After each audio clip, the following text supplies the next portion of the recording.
sempre cuida de nós. Aleluia. Apesar das circunstâncias que passamos na vida, amados, o Senhor cuida de nós, amém? Deus cuida de mim, Deus cuida de ti. Glória a Deus.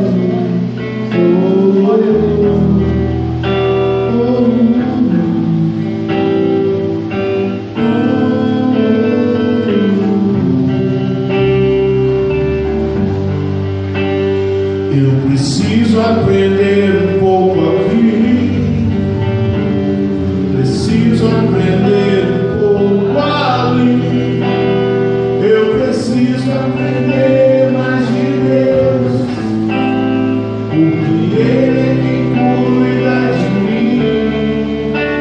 Se uma porta se fecha aqui, outras portas se abrem.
Eu não sei como você chegou aqui nessa noite, mas cante ao Senhor, escute isso agora, olha. Se na vida não tenho direção, é preciso tomar decisão. Eu sei que existe alguém que me ama, Ele quer me dar a mão. Se uma porta se fecha aqui, outras portas se abrem. Aleluia. Eu preciso aprender mais de Deus, porque Ele é quem cuida de mim. Deus cuida de mim. Oh, Deus cuida de mim. Sombra das suas asas, Deus cuida de mim. Eu amo a sua casa e não estou sozinho, pois eu sei, Deus cuida de mim.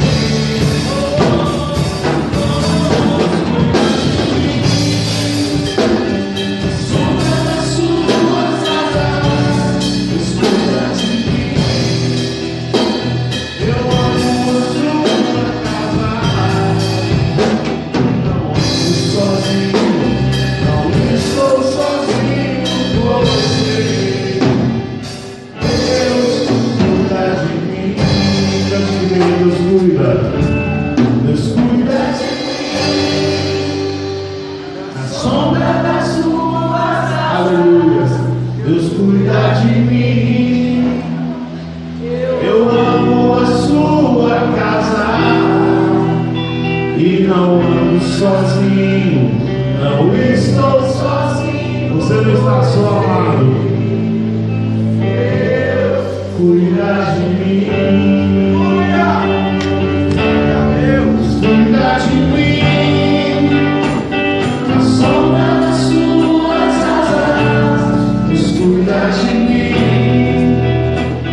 Eu amo a sua casa e não ando sozinho, não estou sozinho, pois sei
Acho que você não entendeu, ele vive. Acho que você ainda não entendeu, eu estou dizendo, ele vive. Certa feita, e todos os anos, o sumo sacerdote tinha que cruzar a porta do caminho. E entrava no grande ato. Ele tinha que atravessar a porta da verdade, entrava no santo lugar. E uma vez por ano ele adentrava na porta chamada vida. Ele se deparava diante da arca da aliança. A presença de Deus ali manifesta através da sua glória. E ele fazia uma vez por ano a expiação do meu pecado, do seu pecado. Uma vez por ano ele precisava ser amarrado numa corda. Mas diz Hebreus que antes dele fazer a expiação pelo povo, ele tinha que fazer por si. Mas houve um dado momento, Bárbara, que esse sumo sacerdote foi entrar. Ele entrou na primeira porta, ele passou pela segunda, mas quando ele foi abrir o véu tinha rasgado. Já não existia mais o véu rasgou.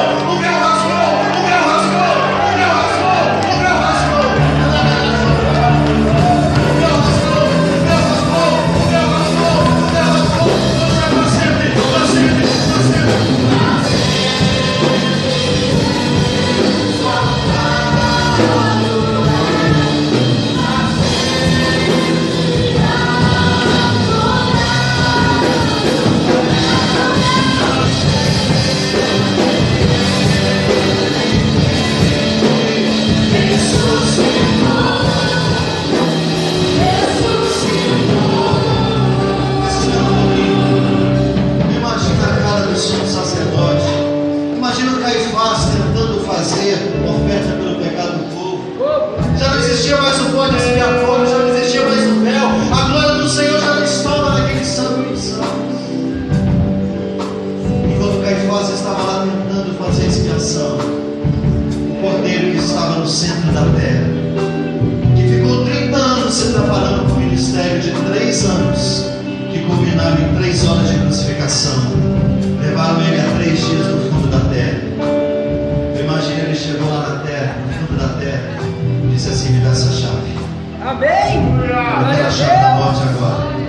Eu quero a chave da morte, porque o salário do pecado é a morte. E eu paguei o preço. Eu paguei o preço do salário. Eu quero a chave, eu quero a chave, eu quero a chave. Eu quero a chave. Ele pegou a chave, Marcos. Ele chegou no tabernáculo celestial e fez expiação uma vez por todas. É por isso que hoje nós comemoramos a Páscoa. Porque Ele vive, Ele vive, Ele vive, Ele vive, Ele vive.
Se acusar a partir de hoje. Ele não pode mais te acusar. Ele não pode mais te acusar. Eu disse, ele não pode mais te acusar. E você que está com a criança no colo, você, ele não pode mais te acusar. Ele não pode mais te acusar. Deus manda dizer para você que todas as vezes que você dobra o seu joelho, eles estão ouvindo sim a sua oração. A sua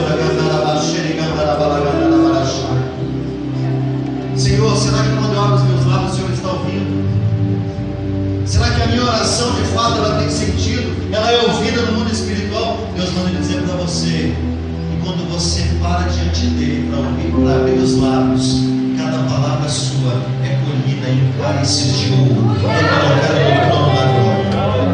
Ele manda dizer para você que a chave desse projeto já está a caminho das suas mãos. Senhor, e o projeto grande, né, irmão? O projeto pequeno que manda, irmão. Ele manda um projeto grande diante de Deus. Mas eu vou dizer para você que esse projeto vai ser verdadeiro. Eu vou dizer para você que antes de você nascesse, ele já tinha colocado ele na palma da sua mão. Eu vou dizer para você, conte 3 vezes, e volta aqui para o testemunho, que o projeto vai nascer para a honra e glória do nome de Deus.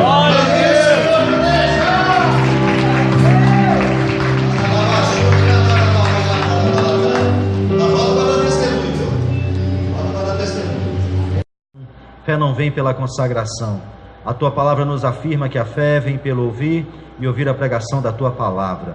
Que ela possa, meu Deus, meu Pai, Senhor, ser um alimento sólido, discernindo, meu Deus, as intenções do coração, e que ela possa cumprir todos os desígnios para os quais ela será determinada nesta noite.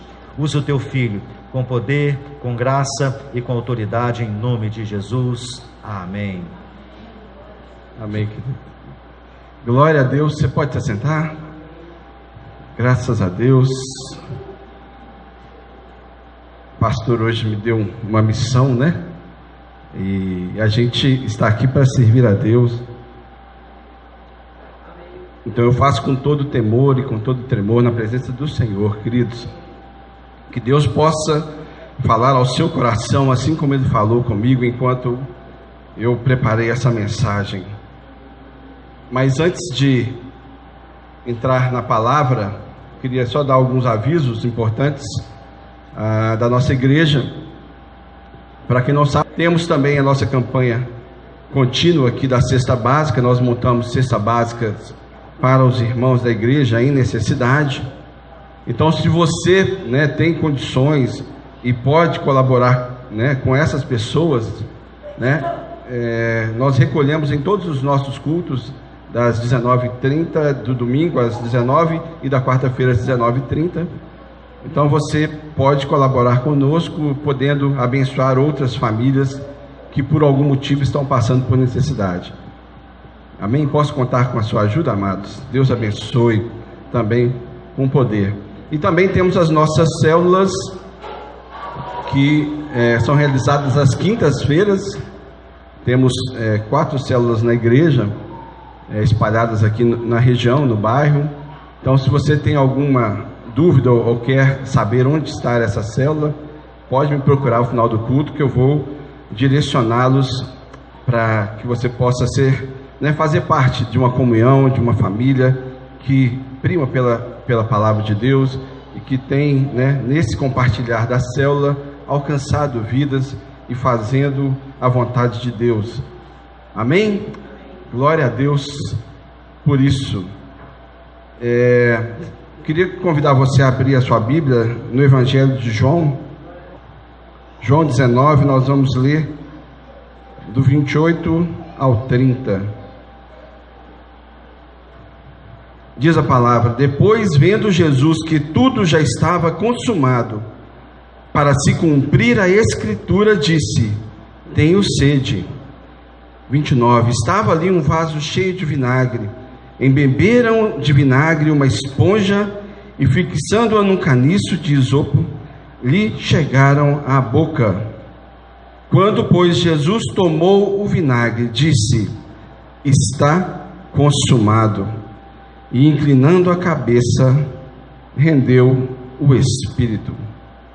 Vamos orar. Pai, essa é a tua palavra. Deus, que o Senhor possa falar aos nossos corações nessa noite, que o Senhor possa usar a mim como pregador dessa mensagem, com poder e autoridade do teu Santo Espírito, e que cada um que está aqui nessa noite receba do Senhor, ó Deus, um toque novo, uma direção nova, uma transformação de vida, Senhor Deus. Que a tua palavra, ó Deus, alcance ao fim pela qual ela foi criada. No nome de Jesus, abençoa, Senhor Deus, este momento, ó Deus, que não haja nenhuma distração, nenhuma preocupação de ninguém aqui neste meio, mas que o Senhor opere com liberdade, em nome de Jesus. Amém Você pode se assentar. Essa passagem é uma passagem conhecida, né, de todos nós, e ela fala do último suspiro de Jesus na terra, da última palavra, pelo menos registrada na Bíblia, de Jesus. E muitas vezes nós, quando ouvimos, né, estar consumado, né, vem uma mensagem para nós de que está concluído, está acabado, está confirmado, né? E esta palavra consumado, né, no grego, ela vem com a palavra tetelestai. Inclusive tem um CD do Diante do Trono chamado Tetelestai que confirmou esta palavra, consumado, né? E esse consumado do Tetelestai tem a ver com pago, né? Que está pago, está concluído, a sentença está cumprida, né? Existe a vitória do Senhor nesta palavra, e essa palavra, ela traz uma força, uma certeza no nosso coração, que é a certeza da salvação, do cumprimento da palavra, do cumprimento da missão de Jesus Cristo. Ele cumpriu até o fim a missão que lhe foi confiada pelo Pai, e ele, com amor e com dedicação, ele se entregou por cada um de nós. Ele se fez morte no nosso lugar, ele morreu a nossa morte, ele levou consigo o meu e o seu pecado, ele nos deu nos ressuscitou com ele nos fez, né, dignos da adoração do Senhor por nós, da vida do Senhor em nós, da presença do Senhor em nós. Então ele pagou, ele comprou cada um de nós, cada uma das nossas salvações, cada um da nossa vida foi comprada, foi pago por Jesus. E nesse momento, quando ele fala, está consumado, tetelestai, ele está dizendo isso para Deus, para nós. Está consumado, foi concluído, nada mais precisa ser feito, você apenas precisa crer, e você precisa então se entregar a esse Deus. É a partir do momento que ele viveu essa morte, viveu isso tudo que nós deveríamos ter vivido, ele viveu em nosso lugar, ele levou sobre si a nossa culpa, ele levou sobre si o nosso pecado, é o que diz a palavra. E quando nós falamos de Páscoa, né, e a gente, né, pegar a origem da Páscoa, né, que foi criada pelo povo de Israel, na libertação do Egito, da escravidão do Egito. Páscoa, então ela vem, né, transformar, né, a vida das pessoas. Páscoa é transformação, Páscoa é uma passagem de uma situação para outra, é uma transformação, é como se dentro da presença e da vontade de Deus a pessoa passasse, houvesse então uma sobreposição, houvesse então uma transformação de vida. A palavra Páscoa no hebraico, que vem a palavra pesar, significa passagem, passar por cima, né? Tem a ver com a finalidade de celebrar, naquele tempo da libertação do povo hebreu, né? De celebrar a libertação do povo do Egito. Nós vamos estudar aqui nessa noite, né, a conexão dessa Páscoa instituída naquele tempo. Está no livro de Êxodo, no capítulo 12. Nós vamos estudar essa concepção dessa Páscoa, dessa presença do Senhor, dessa ação do Senhor na vida daquele povo, na maneira como foi feito para a nossa vida presente, através daquilo que nós cremos pela morte e pela ressurreição de Jesus Cristo.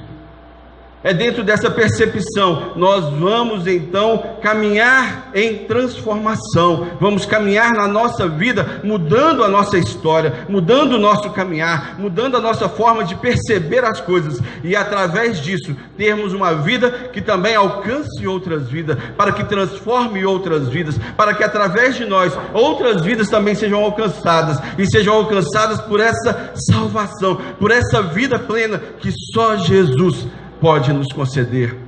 Amém? Essa é a nossa percepção da palavra, consumado, pago, concluído. Então nós queremos nessa noite enxergar o que significa isso para a nossa vida. O nosso tema é tetelestai, está consumado. o verdadeiro significado da Páscoa cristã e a sua aplicação em nossa caminhada de fé e de perseverança. Muitas vezes nós ficamos presos a um momento religioso, até porque muitos de nós aqui fomos criados dentro da doutrina romana, e dentro dessa doutrina havia sempre uma percepção clara de um manifestar de Deus numa semana chamada Semana Santa, que não deixa de ser santa, mas o que importa é o quanto essa Semana Santa provoca em nós a nossa própria santidade, a nossa própria conversão, o nosso próprio compromisso com este propósito do Senhor. Não adianta para nós simplesmente enxergarmos a Páscoa como uma festa, como uma celebração da ressurreição de Cristo, se isso não provocar em nós uma transformação nas nossas vidas. É como se a gente estivesse no meio de um enxovalhado, de uma tempestade de mensagens maravilhosas. Vivemos, uma semana recebendo e transmitindo mensagens, Feliz Páscoa. Irmãos, isso é bênção demais. Mas até que ponto nós não estamos nos acostumando com uma mensagem da boca para fora, uma mensagem simplesmente para, olha, seja abençoado, enfim, aquilo, será que tem produzido em nós realmente uma mudança de vida, uma transformação? Será que isso tem me feito um ser humano melhor aqui nessa terra? Será que eu tenho conseguido cumprir a missão ao qual eu fui resgatado pelo Senhor? Cada um aqui recebeu do Senhor o resgate, a unção, a salvação, a presença viva do Espírito Santo dentro de si. Mas isso tem que produzir em nós transformação. Isso tem que fazer de nós pessoas que não só desejam uma feliz Páscoa para o seu irmão, para o seu vizinho, para o seu colega de trabalho, mas que possamos testemunhar vivamente o amor de Cristo em nós. É isso que vai fazer com que nós possamos ver essa transformação alcançando outras vidas, a partir da transformação disso em nós.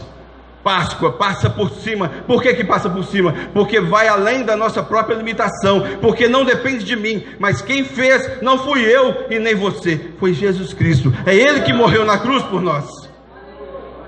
E não temos nenhuma glória nisso, mas Ele sim é digno de toda a honra, de toda a glória, de todo o nosso louvor. E é dentro dessa percepção que nós queremos construir. E eu quero te convidar a abrir a sua Bíblia no livro de Êxodo. Nós vamos ver um pouco desse agir de Deus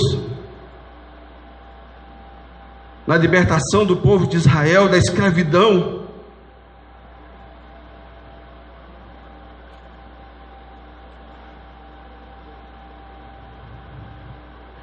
A Páscoa, ela sempre foi celebrada pelo povo de Israel e é celebrado ainda pela nação judaica até hoje.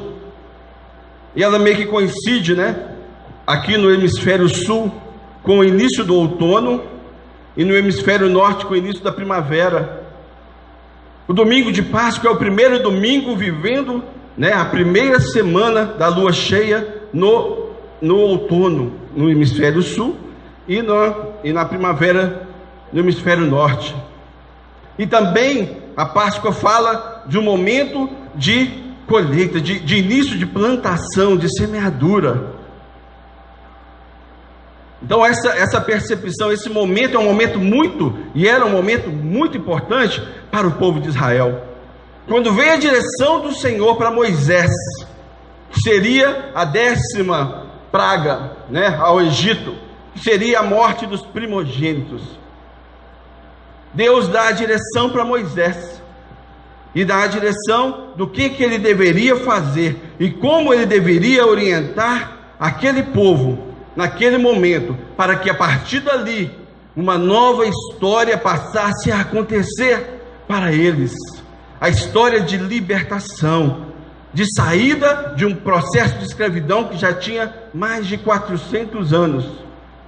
Alguns precisam em 450 anos, mas a Bíblia não é precisa nesse tempo, entre 400 e 450 anos, não importa. Havia muito tempo, desde o período em que José veio e trouxe o povo, né, dele, de Jacó, as tribos, para o Egito, de Canaã, fugindo do deserto da fome. Então, desde aquele tempo, eles passaram a ser escravizados e viviam uma vida de escravidão, de sujeição, de limitação, de tortura, de sofrimento. Cada um de nós aqui deve ter experimentado um momento desse na sua vida. E na percepção que nós temos, né? Então Deus, ele se fez presente naquele momento e tinha um plano completo para aquele povo, para libertar aquele povo, assim como tem para cada um de nós. Amém? É essa percepção é que faz a diferença na nossa vida. Deus, ele tem um propósito, ele tem uma direção nessa circunstância. No Novo Testamento, a Páscoa está representada pela morte e ressurreição de Cristo. Nós cantamos aqui agora há pouco. Está lá, né? Em João 1:29. No dia seguinte, João viu a Jesus, que vinha para ele, e disse: Eis o Cordeiro de Deus, que tira o pecado do mundo. Aleluia! É a morte de Jesus que nos livrou da nossa própria morte. Assim como aquele povo de Israel, naquela circunstância da libertação da escravidão, teve que matar um cordeiro imaculado, sem mancha, e aspergir o sangue deles nos umbrais das portas das suas casas, para que quando viesse o anjo da morte, ele passasse por cima, Páscoa, passava por cima. Ali não haveria morte de primogênito. Ali haveria a preservação da vida de todos aqueles, para que eles pudessem sair, serem libertos da escravidão. Eu e você também, através da morte e ressurreição de Jesus Cristo, também fomos libertos da morte, fomos libertos da escravidão do pecado e temos acesso à vida eterna. A morte de Jesus nos livrou da nossa própria morte.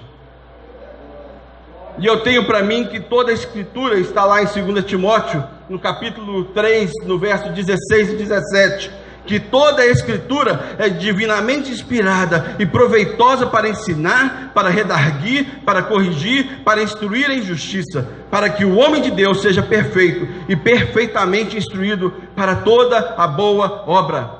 Então a palavra de Deus, ela não está aqui solta como uma história, né, do conto da carochinha ou qualquer coisa que não nos leva a nada. Ela vem para nos exortar, vem para nos instruir e vem para nos direcionar a uma boa obra, a uma boa perspectiva de vida na presença do Senhor, na eternidade que o Senhor tem para nós.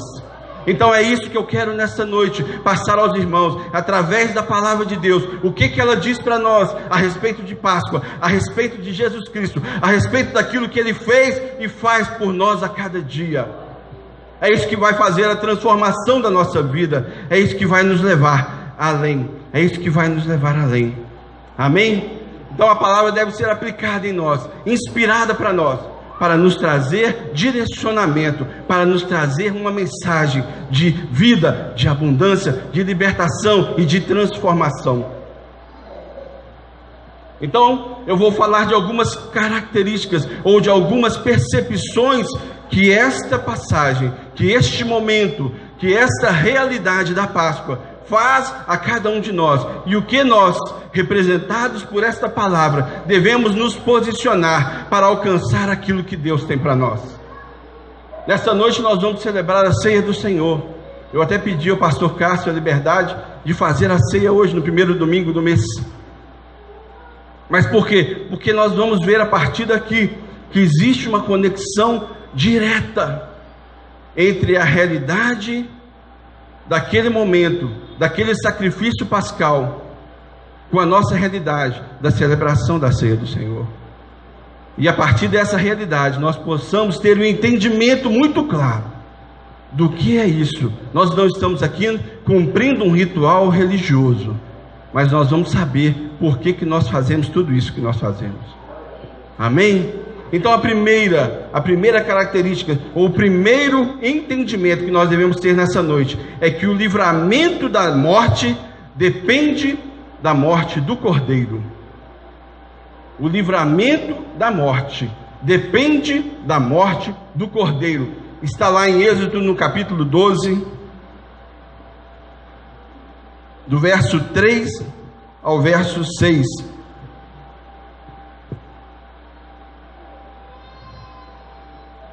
Êxodo 12, a partir do verso 3.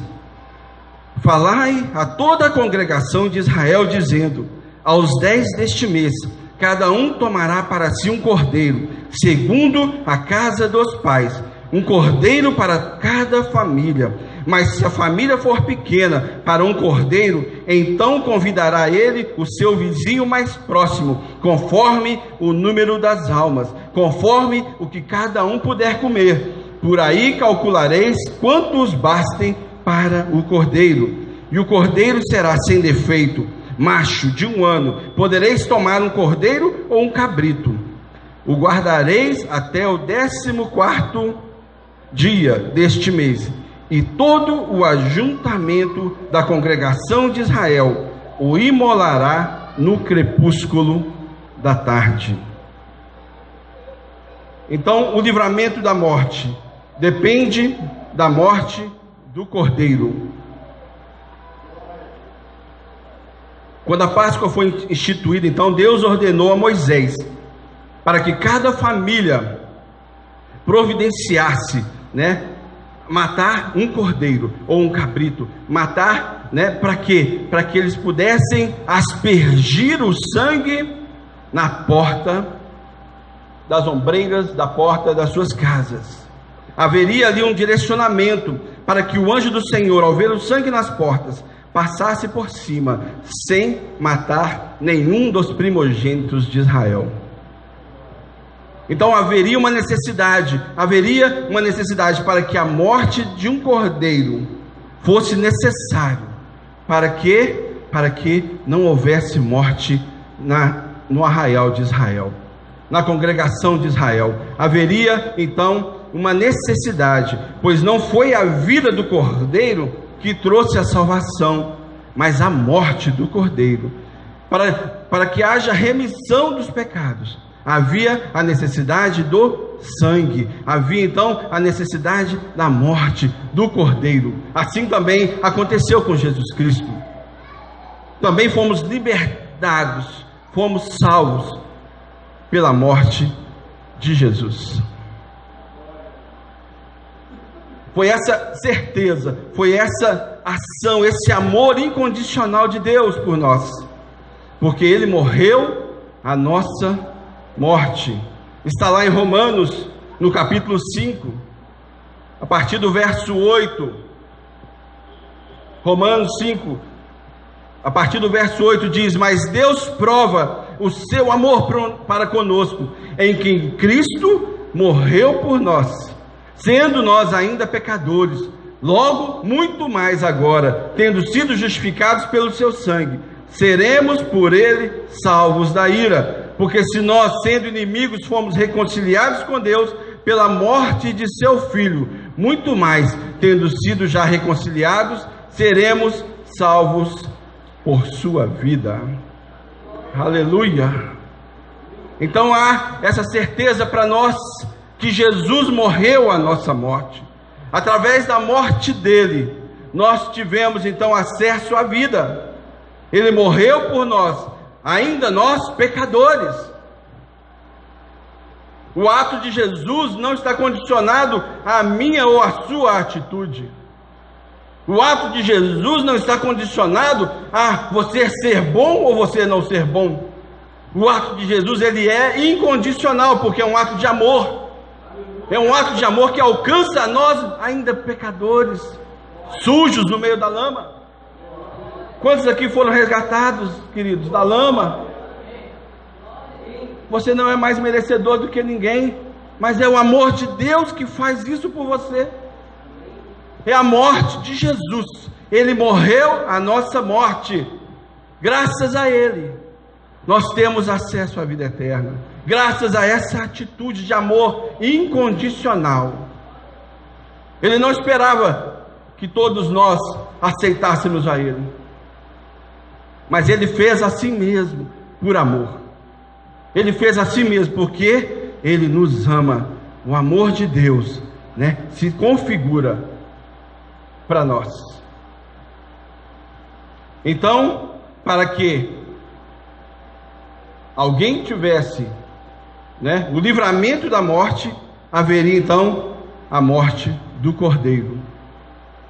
Jesus, o Cordeiro de Deus, que tira o pecado do mundo. Amém? Este é o amor de Deus. O segundo ponto, não menos importante, é que o livramento da morte depende de estar debaixo do abrigo do sangue. Nós vamos ver aqui em Êxodo, a partir do verso 7, ainda no Êxodo 12, verso 7: tomarão do sangue e o porão em ambas as ombreiras e na verga da porta, nas casas em que o comerem. Pula para o verso 13: o sangue vos será por sinal nas casas em que estiverdes. Quando eu vir o sangue, passarei por vós, e não haverá entre vós praga destruidora, quando eu ferir a terra do Egito. Verso 14: este dia vos será por memorial, e o celebrareis como solenidade ao Senhor nas vossas gerações, o celebrareis por estatuto perpétuo. Aleluia! O sangue era necessário, era importantíssimo, era fundamental para que operasse o sinal, para que o anjo do Senhor não ali trouxesse morte, mas pelo contrário, houvesse salvação. É aquilo que não basta a morte do Cordeiro, é necessário também que o sangue seja usado, operado, aspergido nas portas. Através disso, nós precisamos entender que precisamos viver debaixo da cobertura do sangue de Cristo para sermos salvos, para sermos libertos do pecado, porque não há, queridos, não há remissão de pecados sem derramamento de sangue. A percepção, né, que o pastor falou aqui um pouco antes, que o sumo sacerdote entrava lá e pegava o sangue do cordeiro, do cabrito, e aspergia no bode, soltava o bode como bode expiatório. Jesus derramou o seu sangue por mim e por você. Amém? Nós somos remidos, comprados, purificados pelo sangue de Jesus. Não é necessário mais um cordeiro, não é necessário mais um bode expiatório. O sangue de Jesus, pelo seu poder e pela graça de Deus, nos trouxe a redenção, a remissão dos nossos pecados. A palavra de Deus diz em 1 Pedro, na carta de 1 Pedro, no capítulo 1, no verso 18, 1 Pedro,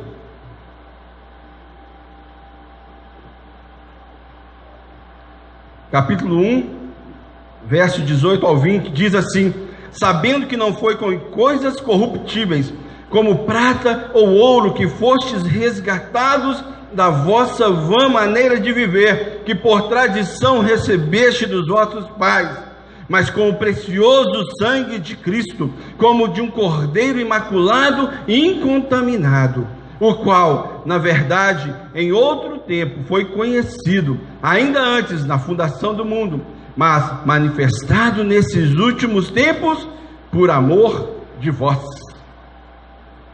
Não fomos comprados por um sangue qualquer, é pelo sangue de Jesus. Não é por coisas corruptíveis como prata e ouro, mas coisas que são eternas. O amor de Deus nos alcançou, a graça de Deus nos alcançou pela verdade e pela presença de Deus na vida e na morte de Cristo. O sangue de Jesus, então, ele surge para nos tirar, para nos lavar dos nossos pecados.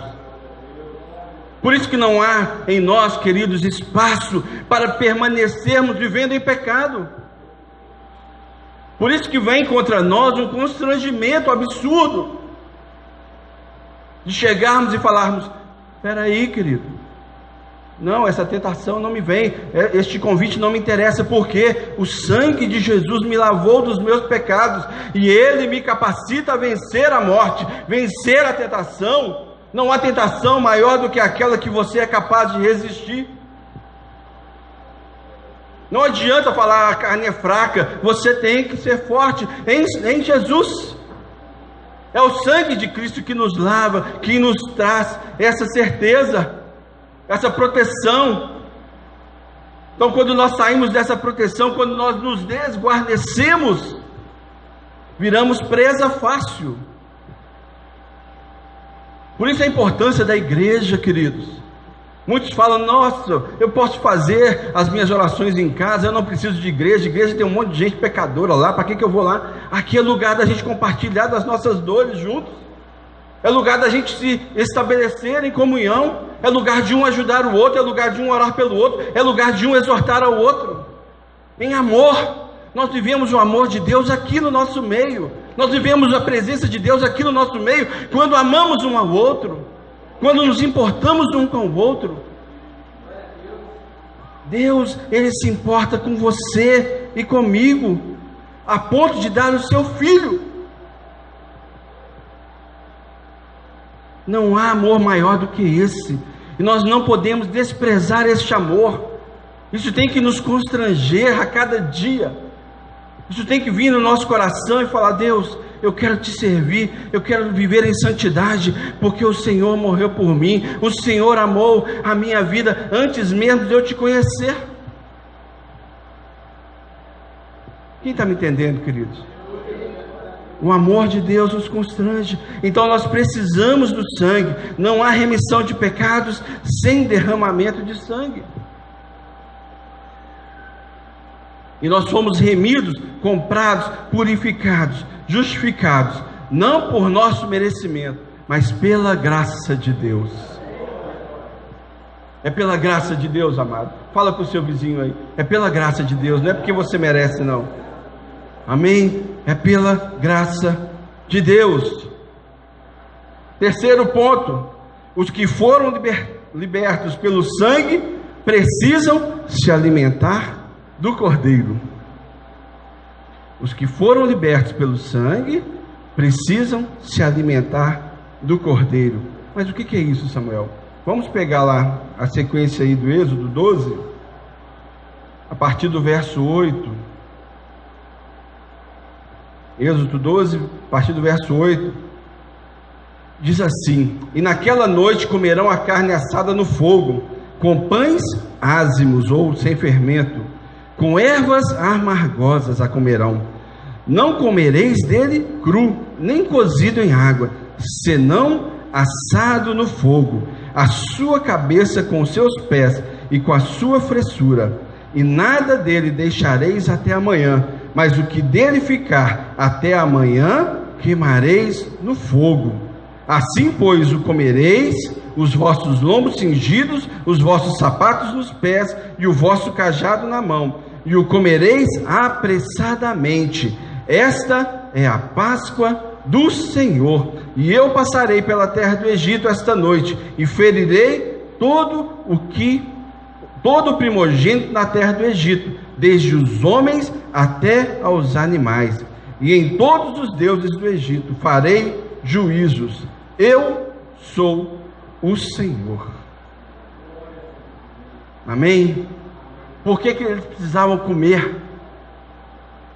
Aqueles que foram salvos pelo sangue precisaram se alimentar do Cordeiro. Eles teriam uma jornada difícil pela frente, eles tinham uma caminhada a seguir na vida deles, eles tinham uma direção dada por Deus para irem à terra de Canaã. Eles precisavam se alimentar. Aqueles que foram salvos pelo sangue precisavam se alimentar do Cordeiro. Nós, como filhos de Deus, como nascidos de novo, nós precisamos nos alimentar de Cristo. Nós precisamos de ver essa presença viva de Deus em nós, Porque a palavra diz que o Cristo é o pão vivo que desceu do céu. E é nessa percepção, é neste alimento que alimenta não o nosso corpo, mas a nossa alma, o nosso espírito, para que isso fosse simbolizado em nós pela presença do Senhor. Este alimento é o que vai nos fortalecer. A Páscoa judaica foi substituída pela ceia do Senhor. A Páscoa judaica foi substituída, né? O pão simboliza o corpo de Cristo e o vinho simboliza o seu sangue. Todas as vezes que nós fazemos isso em memória, mas para quê? Para alimentarmos o nosso espírito. Como igreja, juntos, celebramos a ceia do Senhor, fortalecendo o nosso espírito para vivermos e caminharmos a peregrinação ao qual fomos chamados aqui nessa terra. Porque se seguirmos pelas nossas próprias forças, nós cairemos no primeiro obstáculo, na primeira dificuldade. Mas pelo poder de Deus, que opera em nós, através dessa presença e dessa certeza de quando nós partilhamos o pão e o cálice, nós vivemos a vida de Cristo em nós. Vivemos a percepção do alimento que desceu do céu por nós, que viveu aqui na terra e morreu por nós, que se sacrificou por nós e que vem nos fortalecer o nosso espírito. Porque quando nós fortalecemos o nosso espírito, a nossa alma, as nossas emoções vão minguar, vão deixar de falar mais alto, vão querer e vão parar de nos chamar para as coisas que não são de Deus para nós. O alimento, o pão simboliza o corpo de Cristo e o vinho o seu sangue. Ela não se transubstancia, né, como a doutrina romana nos tenta trazer, mas o pão é o corpo como em espírito, na presença de Deus, está a presença de Cristo, né, nessa ceia, de maneira espiritual, para nos fortalecer, para nos alimentarmos espiritualmente. E seguimos a caminhada, a jornada que temos como peregrinos. O povo de Israel precisava atravessar e viver o deserto. Eles precisavam comer, eles precisavam se fortalecer. Não poderiam deixar nada para trás. Se sobrasse alguma coisa, tinha que queimar. Na vida e na presença de Deus em nós, nada pode ser em vão. O alimento não pode ser tomado em vão, não pode ser desperdiçado, porque ele é valioso para nós. A morte de Cristo tem que valer para nós. Essa certeza e esta presença faz com que nós nos transformemos. Amém? Porque todas as vezes que comerdes deste pão e beberdes este cálice, anunciais a morte do Senhor, até que Ele venha. Isso está lá em 1 Coríntios 11, 26. É a presença. Todas as vezes que comermos deste pão e bebermos deste cálice, nós faremos daqui a pouco, queridos. Anunciais a morte do Senhor, até que Ele venha. Ele virá de novo, amém? Maranata, ora vem Senhor Jesus. Ele virá. E nós temos que estar vivendo essa comunhão com Ele, com o corpo dEle, como igreja. É isso que nos fortalece o nosso espírito. Assim como o povo de Israel se alimentou do Cordeiro para que fossem nutridos para a jornada que teriam que fazer, né? Nós também, como cristãos, nos alimentamos do Cordeiro de Deus, Jesus Cristo, que tirou o pecado do mundo para nos nutrir espiritualmente.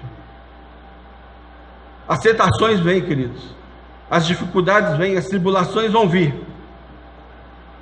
mas estejamos fortalecidos no Senhor, não em nossa própria força, não na força dos nossos braços, porque isso é frágil, mas pela graça e unção do Senhor Jesus Cristo em nós, pela presença viva desse Deus em nós. É isso que vai fazer transformação na nossa vida.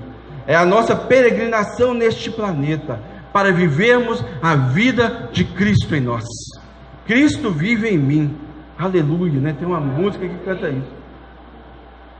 Então nós precisamos nos alimentar dEle, da presença dEle, da palavra dEle. É isso que vai nos nutrir e nos fortalecer em fé e perseverança, para não desistirmos, para não pararmos no meio do caminho, para acharmos que isso não é para nós, para acharmos que a vida lá fora é melhor do que aqui. Amados, nunca, isso não pode acontecer. Por isso que nós nos rendemos como igreja diante da presença de Deus, diante da presença do corpo e do sangue de Cristo, simbolizados no suco de uva e no pão. Mas é isso que nos fortalece, fortalece a nossa fé.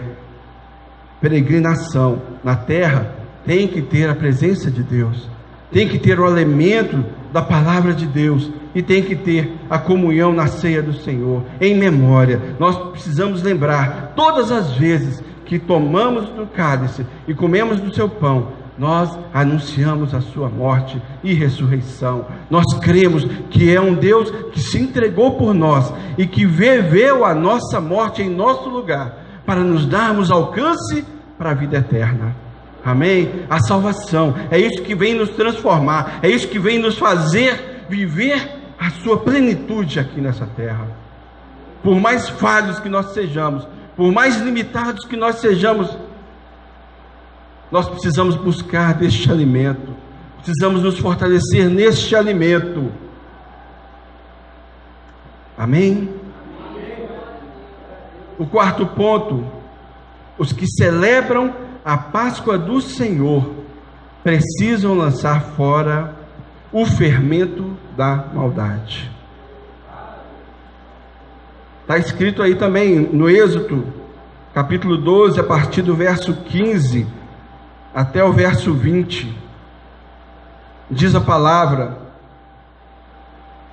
7 dias comereis pães asmos. Logo ao primeiro dia tirareis o fermento das vossas casas, pois qualquer que comer coisa levedada, desde o primeiro até ao 7º dia, essa pessoa será eliminada de Israel. Ao primeiro dia haverá para vós outros santa assembleia. Também ao 7º dia tereis santa assembleia. Nenhuma obra se fará nele, exceto o que diz respeito ao comer. Somente isso podereis fazer. Guardai, pois, verso 17, a festa dos pães asmos, porque nesse mesmo dia tirei vossas hostes da terra do Egito. Portanto, guardarei esse dia nas vossas gerações por estatuto perpétuo.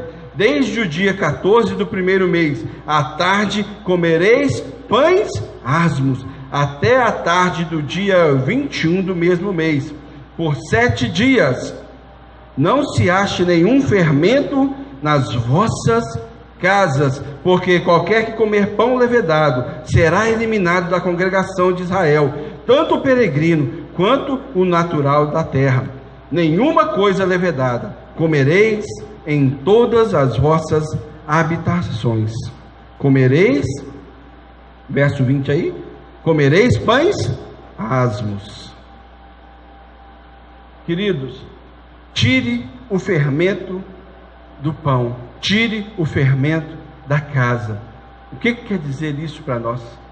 Tira o pecado, tira a maldade, tira o egoísmo, tira o orgulho, tira tudo aquilo que te afasta de Deus. Tira, porque não há lugar no reino de Deus para quem essas coisas praticam. Essa direção para nós, tirar o fermento da casa e do pão, né? Isso está relacionado com o nosso pecado, está relacionado com as nossas limitações, com as obras da carne. Por isso nós precisamos nos examinar a nós mesmos. Por isso somos exortados todas as vezes antes de celebrarmos a ceia do Senhor. A palavra diz: examine-se o homem a si mesmo. Feche os seus olhos nesse momento. Não se sinta constrangido nesse momento. Mas aqui Deus está dizendo para nós: examine-se. Tire o fermento. Tire a maldade. Tire aquilo que desagrada ao Senhor. Tira da sua casa aquela televisão que não precisa estar ligada naquele canal. Tira da sua casa tudo aquilo que te empurra para o pecado. Tira da estante da sua prateleira, tira do meio dos seus livros. Tira o fermento da casa e do pão. É tempo de acerto, é tempo de santidade na presença do Senhor. É tempo de comer pães asmos, sem fermento. É tempo de viver a vontade do Senhor. Por isso aqui o fermento precisa ser tirado. Isso contamina o pão, isso contamina aquilo que Deus quer fazer em nós. Isso impede. Por isso, examine-se a si mesmo. Não dá para participar da ceia do Senhor com pecados. Não dá para participar da ceia com o coração cheio de sentimentos de hostilidade. Não dá para participar da ceia com culpa no seu coração, com rancor pelos irmãos, com mágoas, com ressentimentos. Sem fermento é a mesma coisa que santidade. Viver uma vida buscando a presença de Deus, buscando a rejeição do pecado, fugindo do pecado, que vive o amor, que vive o perdão. Daí podemos, com o coração alegre, celebrarmos a Páscoa do Senhor. Aleluia! Para nós cristãos, a Páscoa tem esse significado, que é a ressurreição de Jesus, a ressurreição para uma vida plena, para a vida eterna, para uma nova vida de amor a Deus. Quando nós entramos novamente na palavra, já dentro da perspectiva de Jesus Cristo, no Evangelho de João, no capítulo 12, nós vamos ver ali os momentos cruciais de Jesus. Ele estava voltando para Jerusalém.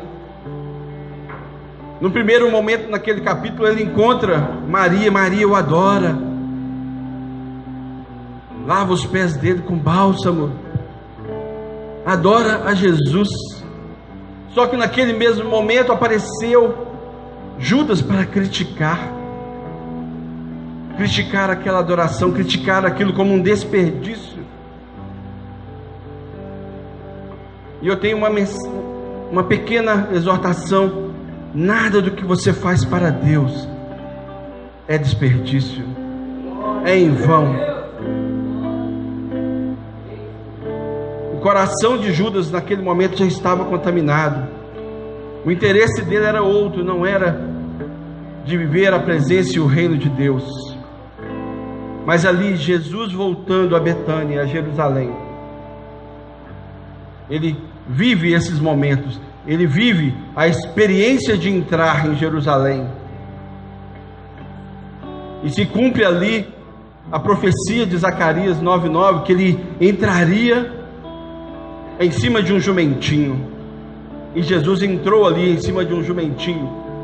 E aquelas pessoas, todas com ramos nas mãos, gritavam: Hosana ao Senhor, Hosana ao Senhor.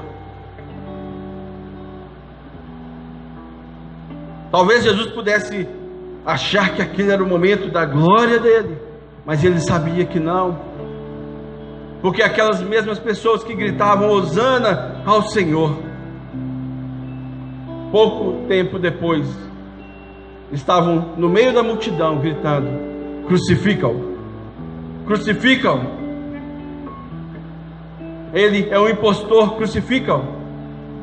Muitos dos seus discípulos ali ficaram atordoados, porque não entendiam aquilo, não compreendiam aquilo, porque na cabeça deles, Jesus viria com o seu reino, com um exército de anjos, e derrubaria Roma, acabaria com tudo e dominaria aqui aquela terra. Mas os planos de Deus são diferentes dos nossos, amados. Talvez a tua expectativa em relação a Deus seja muito superior. Talvez a sua expectativa no Senhor e na obra do Senhor na sua vida seja diferente do propósito dele. Você já pensou que isso pode acontecer? Até que ponto eu e você estamos alinhados com a expectativa do Senhor para nós, com a direção do Senhor para nós, com os planos do Senhor para nós? Que as palavras de Deus dizem que os planos de Deus são maiores do que os nossos. Por que eu fico fazendo tanto plano meu, se o plano de Deus para mim é muito maior?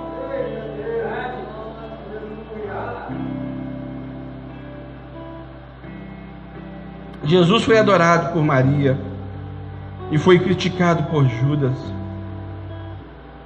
Ele ressuscita Lázaro e aquela turma lá queria matá-lo, começa a procurar tanto Lázaro quanto Jesus para querer matá-los. Porque muitas vezes quando Deus faz uma obra em nós, aqueles que não gostam, aqueles que não acreditam na nossa fé, tentam nos experimentar, tentam nos espremer, tentam nos empurrar para a parede, para ver qual é o nosso testemunho, para ver qual é a nossa atitude diante de ameaças, diante de situações difíceis, diante de tribulações. Porque muitas vezes quando nós nos vimos em situações difíceis, nós aparentamos que nós não somos do Senhor, nos comportamos como o maior pecador, começamos a praguejar, começamos a reclamar, começamos a murmurar. Mas Deus, com seu infinito amor, Jesus, Ele reina em nós, reina, mas o reino dele espera em nós, conta com cada um de nós, para que seja implantado aqui. Ele não usou de anjos para invadir a terra, para derrubar exércitos, mas Ele usa cada um de nós.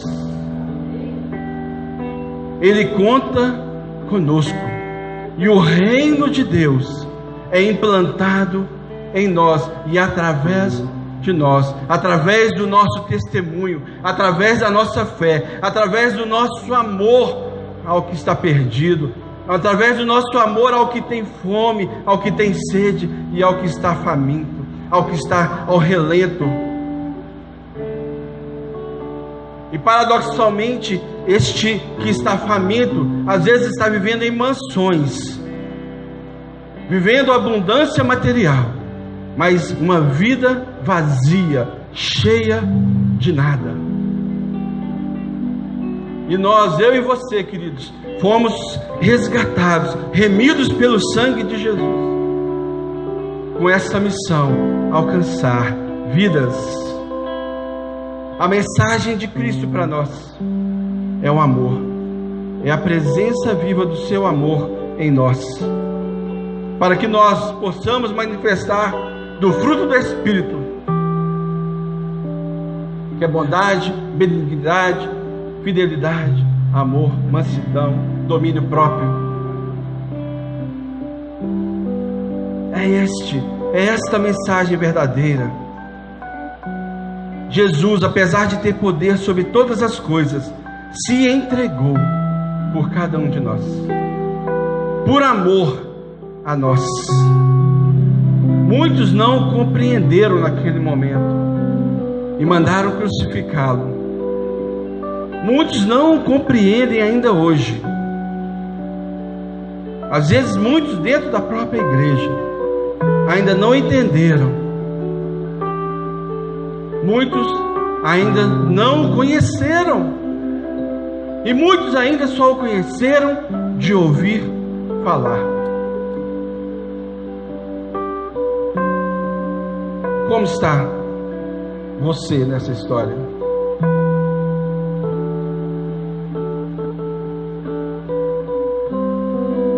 João 12.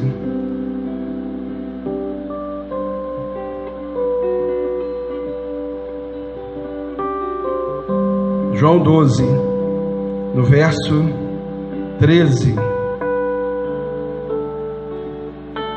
tomou ramos de palmeiras e saiu ao seu encontro, clamando: Hosana, bendito o que vem em nome do Senhor, e que é o Rei de Israel. É uma cena, mas que eu queria que você se colocasse diante de Deus nesse momento. Quando dizemos: bendito é o nome do Senhor, Hosana, bendito, bendito, né? Nós não somos daqueles que apenas ficamos de palavras. Nós somos daqueles que entregam a sua vida diante do Senhor, para que a Páscoa dele, a transformação dele, seja plena em nossas vidas. Não apenas para ficarmos transmitindo mensagens pelo Facebook ou pelo WhatsApp, mas que nós possamos ir além. A palavra de Deus, ela é perfeita para nós. Existe um futuro certo para cada um de nós. Eu não sei quanto a você, mas eu espero estar neste futuro na presença do Senhor. Eu espero estar neste futuro vivendo o querer de Deus a partir de hoje, porque a minha vida eterna que foi me dada por Cristo não é para depois da minha morte, mas é agora e para sempre. É para sempre, a partir de hoje, a partir do momento em que eu sei o que é o Senhor por mim e o que Ele virá. O mesmo João, o mesmo apóstolo João, que escreveu o Evangelho, ele foi levado e ele nos escreveu no livro de Apocalipse, no capítulo 7.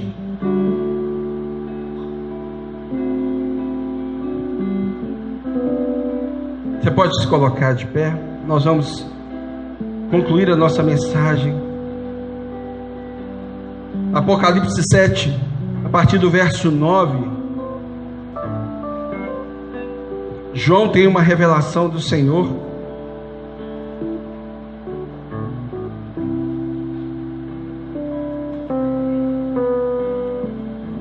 E disse: depois dessas coisas olhei, e eis aqui uma multidão, a qual ninguém podia contar. Aleluia! De todas as nações e tribos e povos e línguas, que estavam diante do trono e perante o Cordeiro, trajando vestes brancas e com palmas nas suas mãos. Aleluia!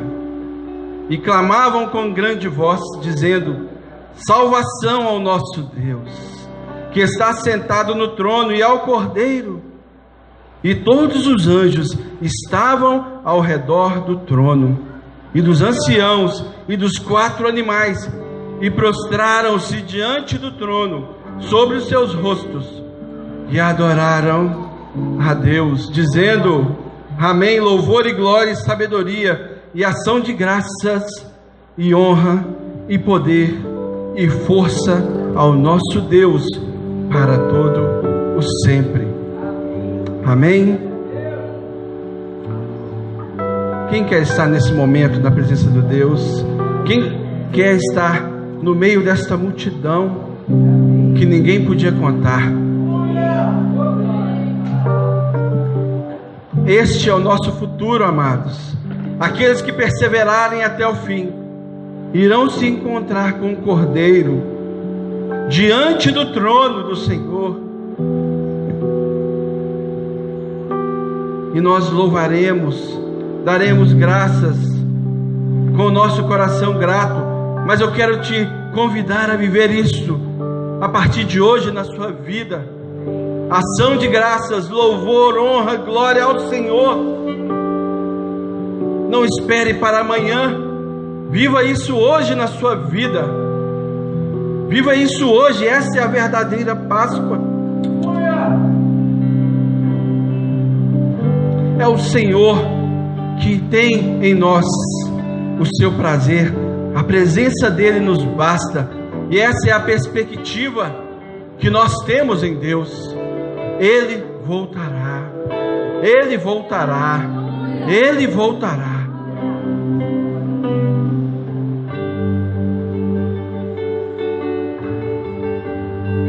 O apóstolo João ainda nos escreve no livro de Apocalipse, também no capítulo 19, a partir do verso 11.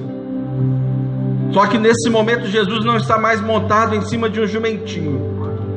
Ele está em cima de um cavalo branco. E João escreve dizendo: vi o céu aberto e diante de mim um cavalo branco, cujo cavaleiro se chama Fiel e Verdadeiro. Ele julga e guerreia com justiça. Seus olhos são como chamas de fogo, e em sua cabeça há muitas coroas, e um nome que só ele conhece e ninguém mais. Está vestido com um manto tingido de sangue, e o seu nome é a Palavra de Deus. Os exércitos do céu o seguiam, vestido de linho fino, branco e puro, e montados em cavalos brancos. De sua boca sai uma espada afiada, com a qual ferirá as nações. Ele as governará com cetro de ferro. Ele pisa o lagar do vinho do furor da ira do Deus Todo-Poderoso. E em seu manto e em sua coxa está escrito este nome: Rei dos Reis e Senhor dos Senhores. Repete comigo: Rei dos Reis e Senhor dos Senhores. Tetelestai, está consumado. Rei dos Reis, Senhor dos Senhores, é o nosso Deus, é o nosso Jesus querido, amado. Oh Deus, nós te honramos nesta noite, glorificamos, ó Deus, a tua bondade e fidelidade para com cada um de nós. Ó Deus, nós nos entronizamos diante de ti, Pai. Glorificado seja, Senhor, glorificado seja, Senhor. E nós vamos cantar uma canção agora, e daqui a pouco nós já vamos entrar na distribuição dos elementos, mas vamos juntos cantar essa canção. Aleluia, aleluia.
Eu não sei se nesse momento tem alguém aqui, neste lugar, que ainda não tem a certeza da sua salvação.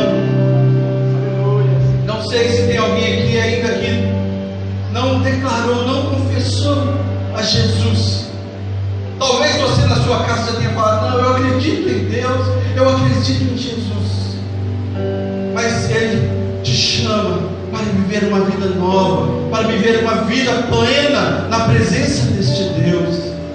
Ele morreu e ressuscitou. Aleluia. Mas Ele fez tudo isso por amor a você. Por isso eu quero, sem constrangimento, quero que todos fiquem de olhos fechados neste momento. Eu quero fazer uma oração. Se tem alguém aqui que tem dúvida da sua salvação, ou alguém que quer confessar a Deus, a Jesus como seu Senhor nessa noite, ou alguém que eventualmente esteve na presença e se afastou e hoje está aqui retornando, eu quero orar por você especialmente nessa noite. Peço que você acenda, levante a sua mão. Se tem alguém nessa situação para entregar, para se render, para retornar aos caminhos do Senhor. Amém, queridos? Amém, queridos? Jesus nos ama, Deus nos ama, e nós vamos partilhar do seu pão e do cálice nessa noite. E eu quero te convidar a participar conosco neste momento. Que você tenha agora um momento de você e Deus, de colocar as suas situações, os seus medos, as suas culpas diante do Senhor, para que nenhuma acusação venha de Satanás contra a sua vida, mas que haja o transbordar da graça, da unção e da paz do Senhor no seu coração. Se renda na presença de Deus agora, neste momento. Eu vou pedir para que os meus irmãos distribuam os elementos da ceia. Nós vamos ceiar, vamos glorificar ao Senhor.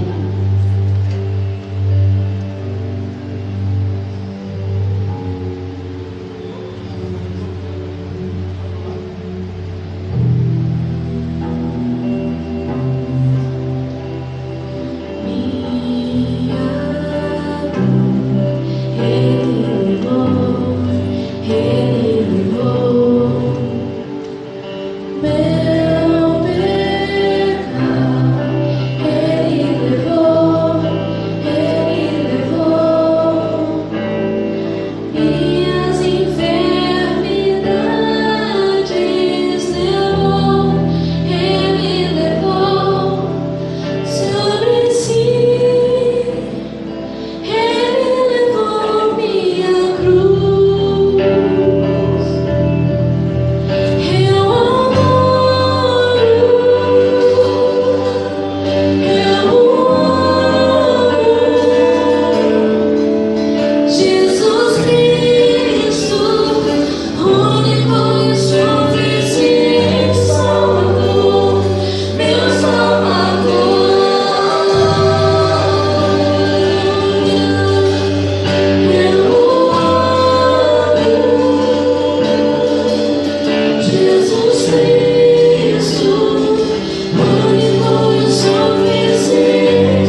Jesus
Deus que nos ama e nos entregou seu Filho Jesus Cristo para que tivéssemos vida e vida em abundância.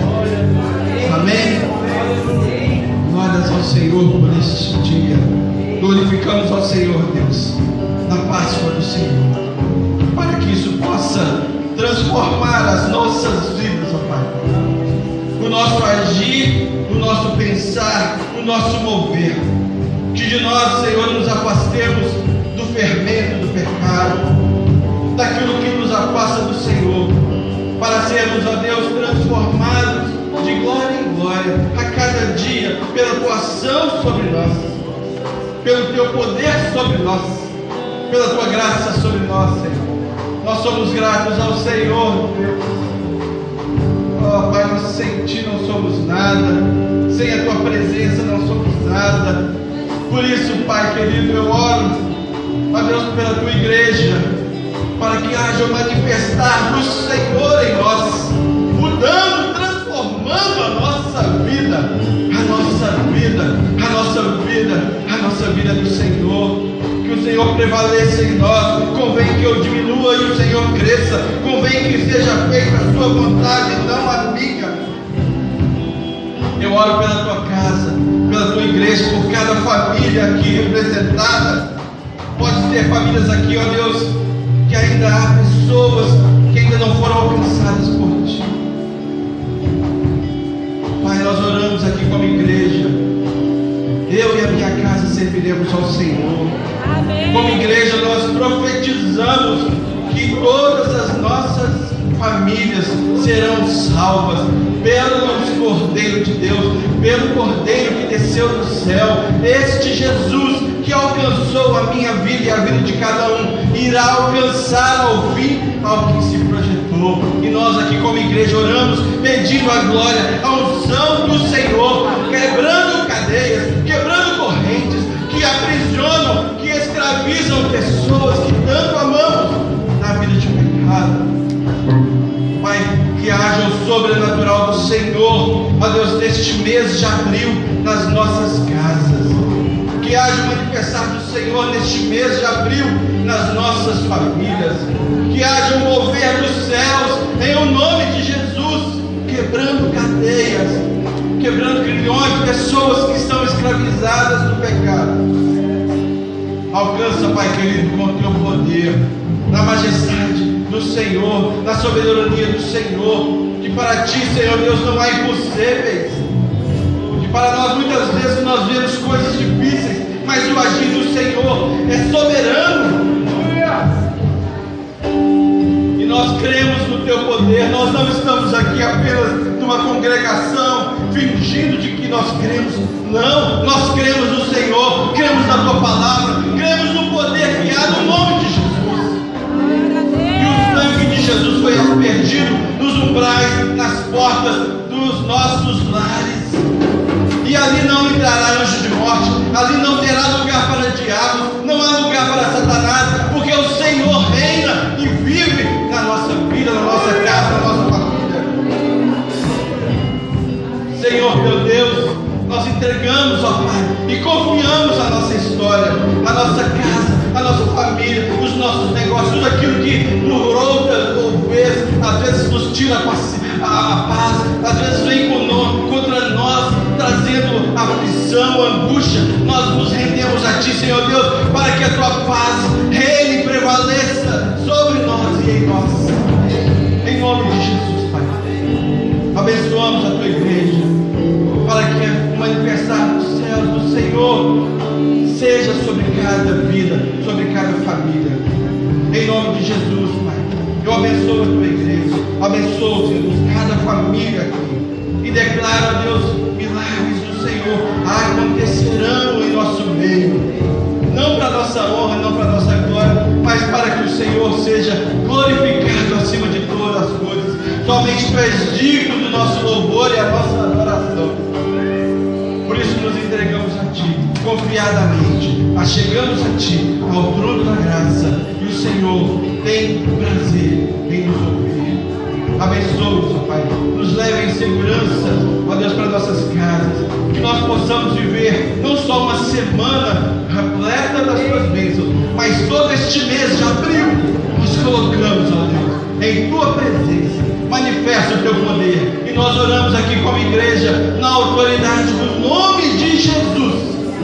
E todos nós dissemos amém, amém. Depois de dar uma palavra ao Senhor, querido. Glórias ao Senhor, glórias ao Senhor.